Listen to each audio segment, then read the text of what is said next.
acompañándonos con su presencia. Y este sí que vale la pena el aplauso, ¿eh? Muchas gracias, Nelly. Siempre su presencia nos da fortaleza. Sí. Realiza su exposición la señora Marisa Graham.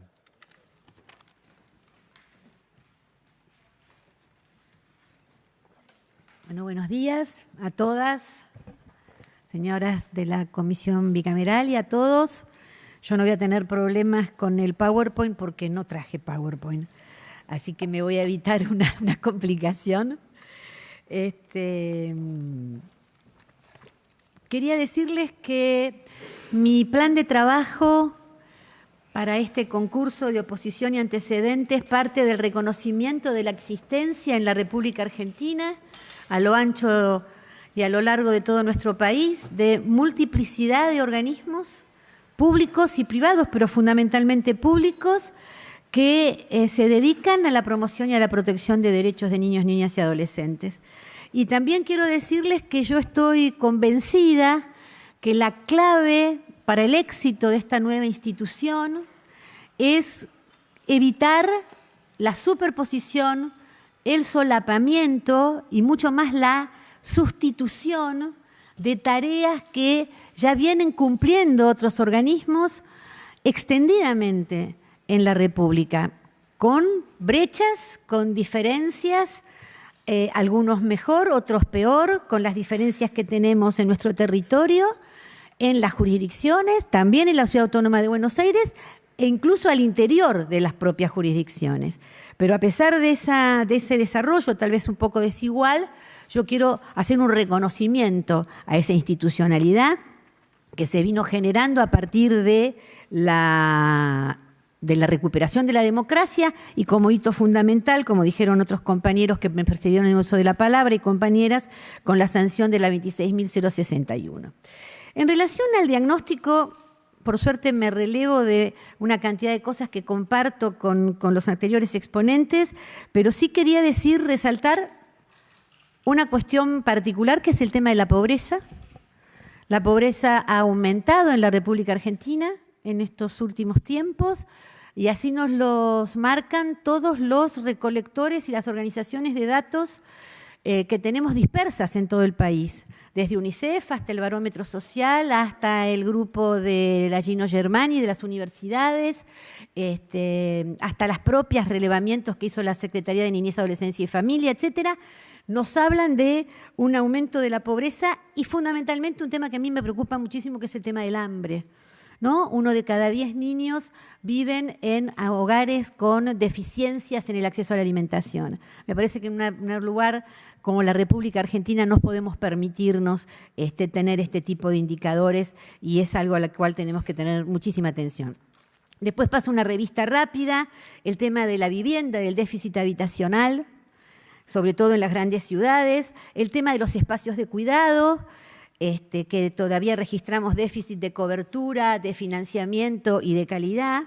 El tema de la educación, que se habló mucho aquí, hace muchísimos años que venimos bregando porque todos los niños que terminan la primaria ingresen a secundario y seguimos registrando deserción del pasaje de la primaria a la secundaria y después otro bajón en la matrícula en el pasaje de segundo a tercer año de la secundario y creo que tiene mucho que ver con la currícula y cómo hacemos para tener una escuela inclusiva desde el punto de los contenidos y no que sea expulsiva de las chicas y los chicos. El tema de la violencia y lo que yo di en llamar hace muchos años la crueldad contra los niños, donde coloco los temas de trata, de explotación sexual, explotación laboral, la compra de niños con fines de adopción, que son muchos de aquellos que luego, entre comillas, se devuelven. Nosotras nos gusta decir que no se devuelven, los niños adoptados no se devuelven, se abandonan. Esta es otra problemática. Y por último, dos. Una que hemos dejado en el olvido, me parece, que es el tema de los niños, niñas y adolescentes con discapacidad. No hemos articulado lo suficiente entre las leyes de protección, incluida la 26.061, y las leyes provinciales, con las áreas que se dedican a las personas con discapacidad, con las especificidades que tienen niñas y adolescentes con discapacidad. Es una deuda. Y el último, el tema, la batalla, la madre de todas las batallas, que es el tema presupuestario. La reducción del presupuesto no solo tiene que ver con la vulneración del artículo 4 de la Convención sobre los Derechos del Niño, sino que también vamos en contra de la observación número 5 del comité, que es bueno tenerlo a la vista, porque el presupuesto también es un derecho de niñas, niños y adolescentes, y como derecho humano nunca puede ser regresivo. Y no solo no podemos retroceder, no podemos disminuir del PBI los gastos dedicados a la niñez, adolescencia y familia, sino que también tenemos que fijarnos cuáles son los nudos críticos donde hay que asignar más y mejor recurso. En relación a la estructura que yo pensé para esta nueva institución, que tiene la ventaja y la desventaja de empezar de cero, es una institución robusta, pero no megalómana. No pienso en una estructura muy grande, pienso en una estructura de un defensor o una defensora asentado en 2 pilares que tienen que ser sus dos defensores adjuntos, y con un defensor que, además de cumplir con las funciones del artículo 55, los deberes del 64 y el monitoreo del 48 de la 26.061, creo que tiene que, por lo menos en esta primera etapa, garantizar un estándar mínimo de regulación y efectivización de derechos de niñas, niños y adolescentes, a los fines de que contemos a nivel nacional, teniendo en cuenta siempre las particularidades y la organización federal de nuestro país, insisto, que podamos contar con un piso mínimo de principios, garantías y derechos acordes a las exigencias convencionales. En relación de este defensor, pienso en que dependa directamente un área más operativa, que me parece que pondría a cargo de un agente gubernamental, del cual dependería presupuesto, auditoría, recursos humanos, legal y técnica, etcétera. Y otra vez estos 2 adjuntos, siempre en la estructura en paridad y de género, una y uno, también en la estructura de la defensoría. Y he pensado en dos características esenciales de una y de otra defensoría. La primera, que di en llamar de relaciones institucionales, que me parece que es la que tiende la mano para los acuerdos y los consensos, con los poderes ejecutivos, legislativos, judicial y también con el Ministerio Público. Y también con las organizaciones de la sociedad civil, donde incluyo a las organizaciones profesionales, a los sindicatos y a otro tipo de organizaciones de la comunidad, no solamente a las organizaciones que trabajan particularmente con derechos de niños, niñas y adolescentes. Y esta adjuntía también se encargaría de las relaciones con los medios de comunicación, y no solo con los medios de comunicación tradicionales, sino con todo lo que tiene que ver con redes y con estas nuevas formas que tenemos de comunicación y de información.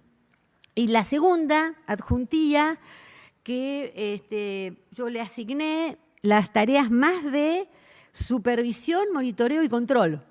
Es decir, que no sea la misma persona que consensúa aquella que supervisa y monitorea los servicios, las políticas públicas, la legislación. En tanto, esa función, estas tareas de control y supervisión, también va a receptar las denuncias que lleguen a la Defensoría. Para eso va a tener que además diseñar un espacio amigable y accesible para la atención, la escucha, el asesoramiento de niñas, niños y adolescentes y sus familias, que seguramente van a concurrir a denunciar o a pretender que sean debidamente escuchados. Y para eso pensé en el armado de un equipo interdisciplinario que esté presente en ese espacio. Me parece que también esta adjuntía tiene que encargarse de dictaminar sobre la intervención o no del defensor en casos individuales o casos colectivos, y en el caso afirmativo, cuáles serían los motivos de esa intervención y la modalidad de la intervención. En relación a la pregunta que nos hicieron en el formulario sobre cuál sería la intervención del defensor en determinados ítems, yo tomé algunos por una razón de tiempo, después veremos si en las preguntas salen los otros que puedan interesarme.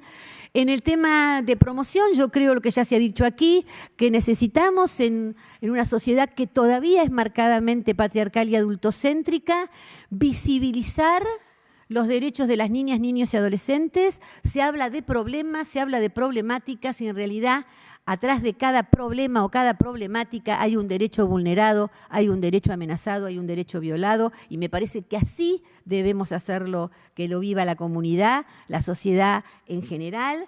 Me parece que tenemos que promover lo que nos dimos en llamar la nueva condición jurídica de los niños, niñas y adolescentes, que parte de la opinión consultiva número 17 y que recogimos en gran cantidad de leyes en la República Argentina. Las tareas de protección son de otro orden y me parece que en esta primera etapa amerita hacer primero una revisión de la legislación que todavía tenemos violatoria de los derechos de niños, niñas y adolescentes. Y no estoy hablando de leyes nacionales, que salvo la 22.278 tenemos un estándar legislativo de ampliación y de reconocimiento de derechos tan alto como el de la Unión Europea.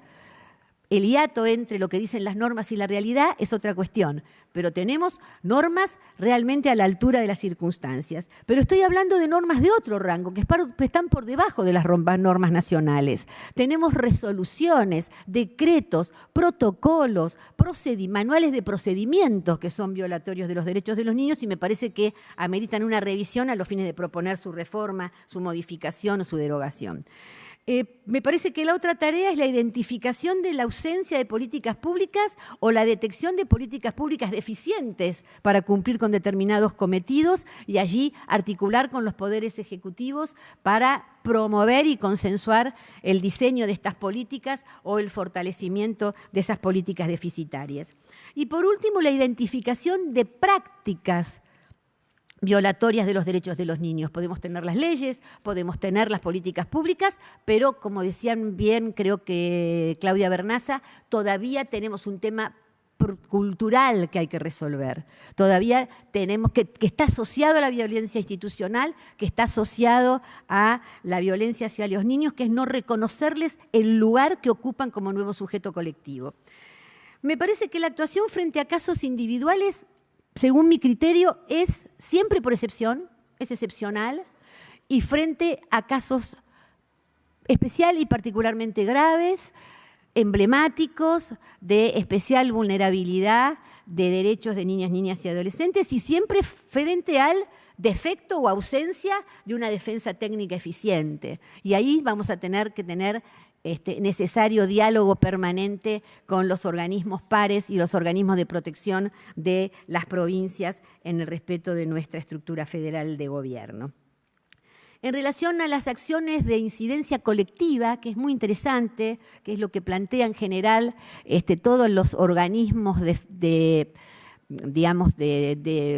o comisionados de derechos humanos en general, me parece que para encararlos debiéramos abordar la elaboración de lo que yo di en llamar litigios estratégicos y creo que eso debiera ser consensuado con los defensores provinciales y las defensoras que ya existen en las 5 provincias de nuestro país y más las que se vayan sumando. Me parece que esta agenda de litigios estratégicos puede ser, la imagino, muy rica y muy potente.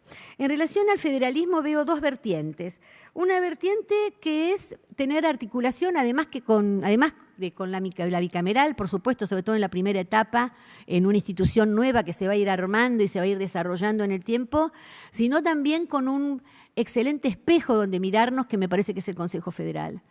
Yo creo que por la experiencia que yo he transitado, junto con muchas que las que están aquí presentes y muchos de los que están aquí presentes, el Consejo Federal es la mejor institución que ha creado la 26.061 y la que ha sido más productiva en beneficio de derechos de niños, niñas y adolescentes y de acortar las brechas que tenemos en las regiones, entre las provincias y también la Ciudad Autónoma de Buenos Aires. Un minuto, por favor. Sí, y para terminar, me parece que el defensor nacional o la defensora nacional tiene que incorporarse al diálogo y a los encuentros que ya vienen teniendo los defensores provinciales.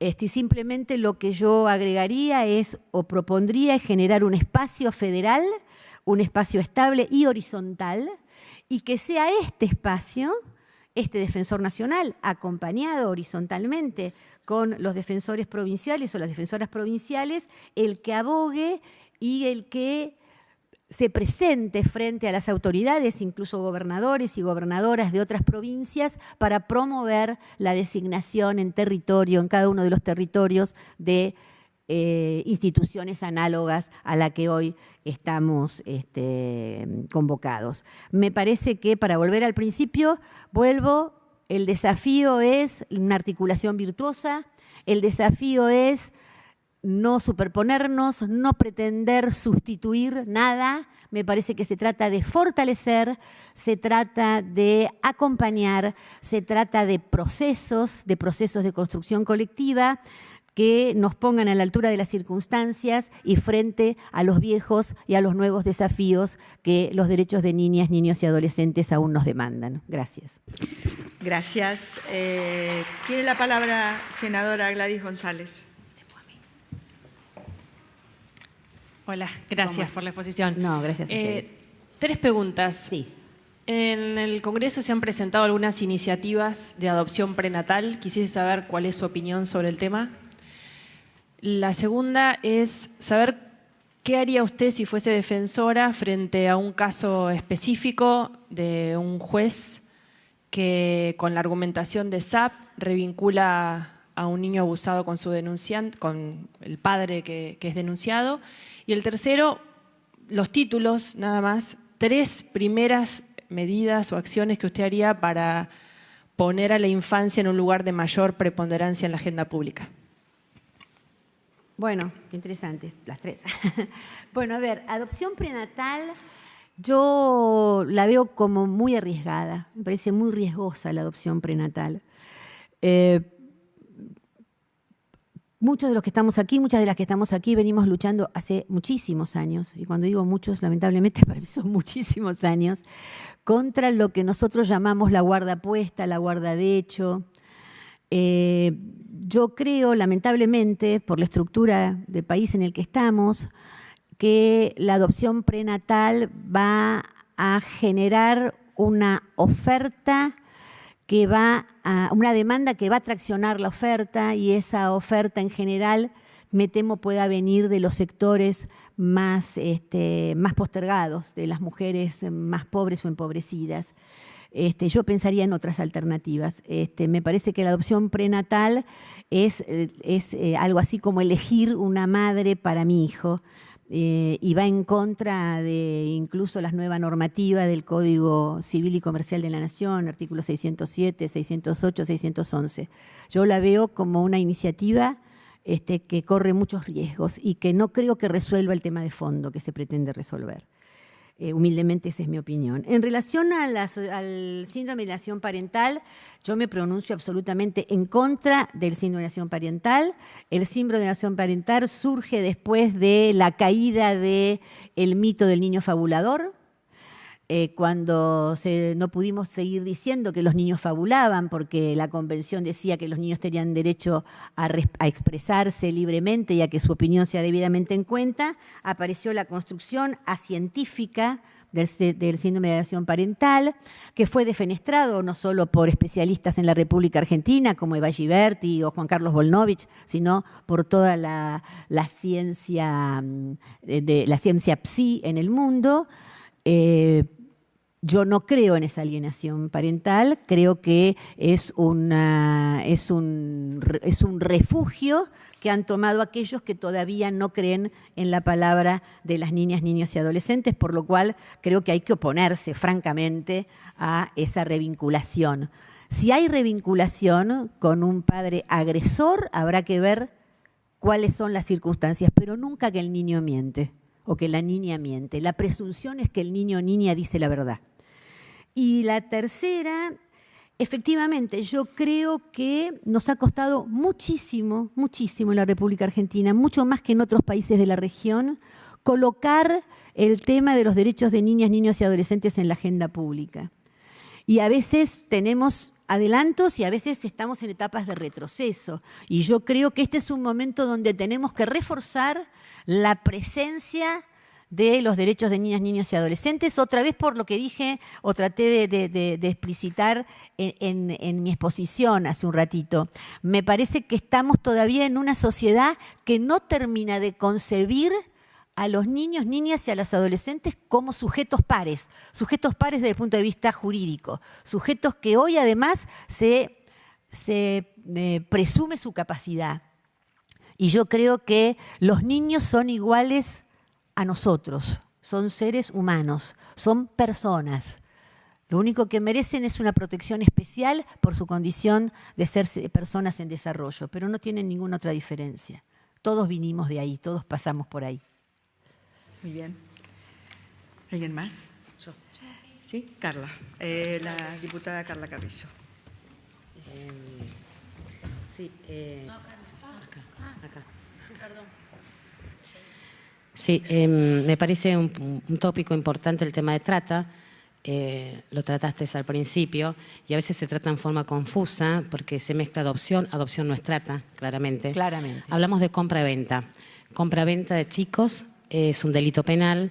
La pregunta concreta es, en esos casos que sabemos que es un delito muy expandido, muy invisible, poco cuantificado, el primer dilema es el acceso a la identidad biológica de esos niños que no sabemos de quiénes son hijos, al menos en términos biológicos.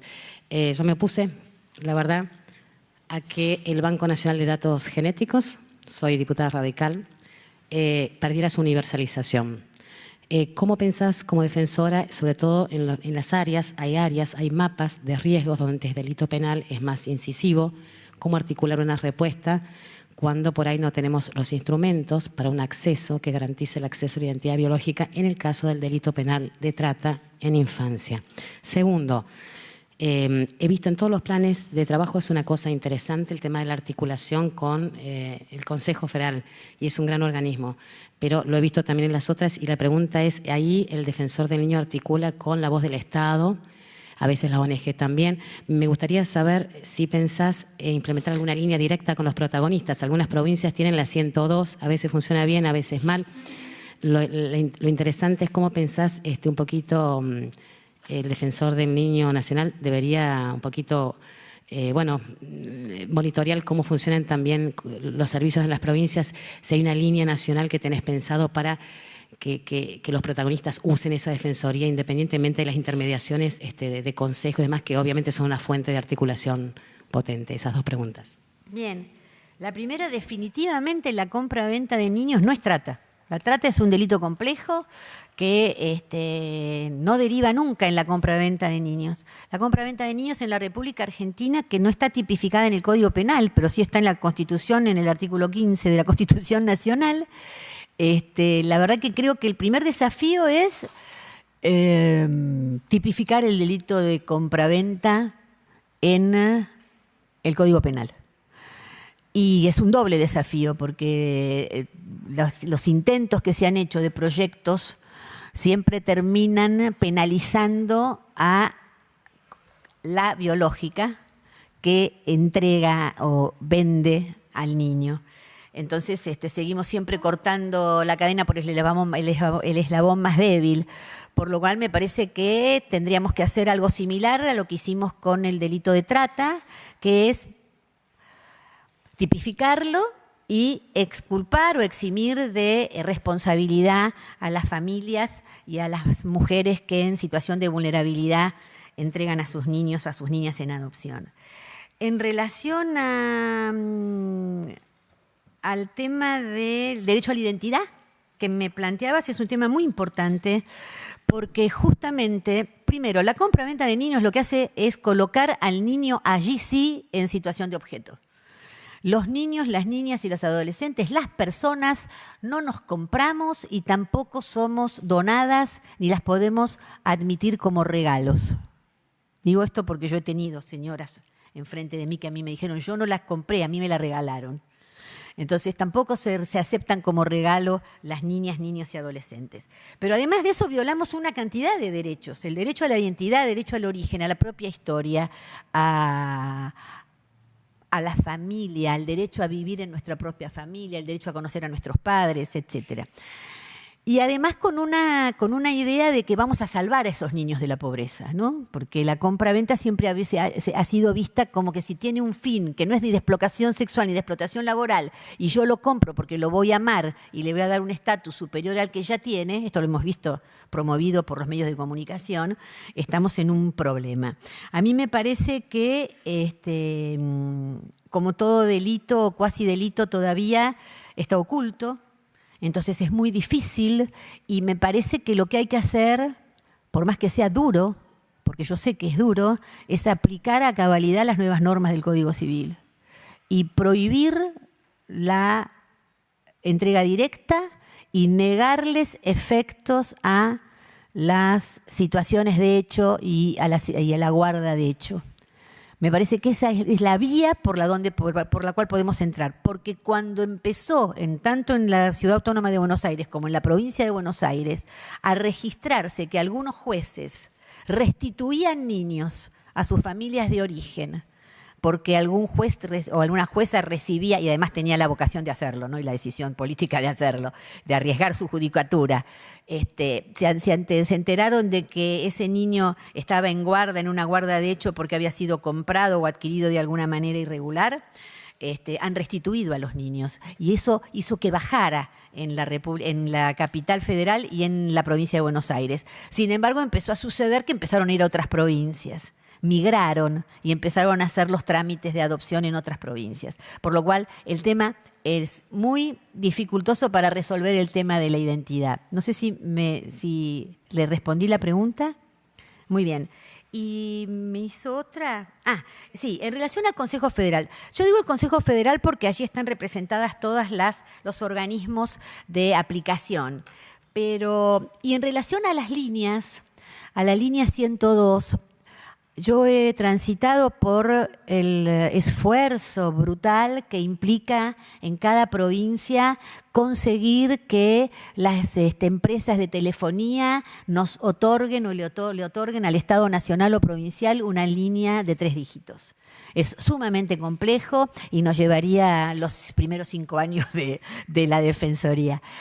Yo creo que, y yo lo puse en mi plan de trabajo, yo creo que hay que ir por una línea y que quedará para el futuro, hay que ir por una línea nacional, pero yo insisto con que la articulación tiene que ser privilegiada con el Consejo Federal, pero con un diálogo directo y bilateral de defensor con los organismos provinciales de protección de derechos de niñas, niños y adolescentes. Yo insisto, con la experiencia riquísima, es cierto que hay mucho por hacer, que nadie dice que hayamos saldado todo, tenemos un montón por hacer, pero yo insisto con este recorrido de los últimos años y este esfuerzo que hemos hecho como Estado nacional y estados provinciales de haber armado un sistema robusto de protección de derechos de niños, niñas y adolescentes. Yo lo reivindico y por eso creo que hay que respetarlo y fortalecerlo.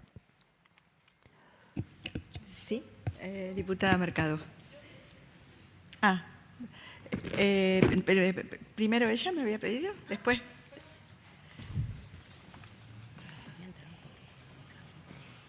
Sí, muy breve.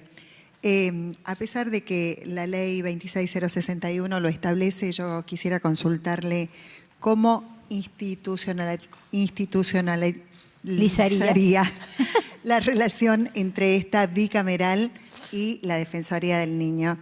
¿Usted cómo lo propondría? Yo creo que el defensor o la defensora tiene una dependencia lógica con la bicameral. Porque la bicameral en este caso no solo fue formada para diseñar y llevar adelante este proceso de concurso de oposición y antecedentes, sino que se pretende como una comisión especial pero permanente, ¿no? Una comisión bicameral especial y permanente. Por eso yo pienso que, sobre todo en los primeros años, pero en general debe tener una relación permanente. Yo no diría de subordinación, pero sí de acuerdos y de una suerte de consensos que más allá del informe anual tenga que ver con ir chequeando avances, retrocesos, cuestiones. Digamos, yo creo que tiene que haber una suerte de colaboración de parte de la bicameral en relación a la Defensoría para ver si estamos cumpliendo con las expectativas. No es, por algo la ley 26.061 plantea que se cree la comisión bicameral, no solamente para hacer este proceso que todas agradecemos, muy rico y transparente, pero me parece que la voz del Congreso Nacional, representado en ustedes ahora en este caso y en las próximas formaciones, me parece que no puede dejar de ser un insumo cotidiano para el defensor o la defensora. No se me ocurre, la verdad, diputada, no se me ocurre una institucionalización. Me parece algo más dinámico posiblemente, no un formato rígido. Muchas gracias, bienvenida. Gracias. Desde la óptica federal y el vínculo que debería o que va a tener el defensor con las provincias, una pregunta muy concreta y es, frente a la escasez de defensores provinciales, ¿de qué manera usted convencería a un gobierno provincial para instalar el defensor del niño en cada jurisdicción? Esa es la primera pregunta. Y la segunda que viene como consecuencia de esa es, frente al planteo del gobierno provincial de mantener una estructura o de disponer de una estructura que pueda defender de los derechos del niño, le pregunto, ¿es necesaria la figura del defensor del niño local? A ver, yo creo que puedo contestar tal vez las dos preguntas en una. Yo creo que sí que es necesaria. Creo que es necesario porque el solo hecho de la existencia de un defensor o una defensora nacional nos impone, por nuestra estructura federal, tener pares o contrapartes a nivel provincial. No me imagino a nivel local, pero sí a nivel provincial y de la Ciudad Autónoma de Buenos Aires. Creo que esta es una de las razones fundamentales. Y además porque creo que, insisto otra vez, el defensor es aquel que monitorea, supervisa, interpela, pero además genera consensos. Y consensos con los ejecutivos provinciales, con los legislativos provinciales también y con el Poder Judicial también de las provincias. Pero la tarea sería mucho más sencilla y mucho más productiva para los niños y adolescentes porque tenemos un país muy extendido y tenemos muchas funciones.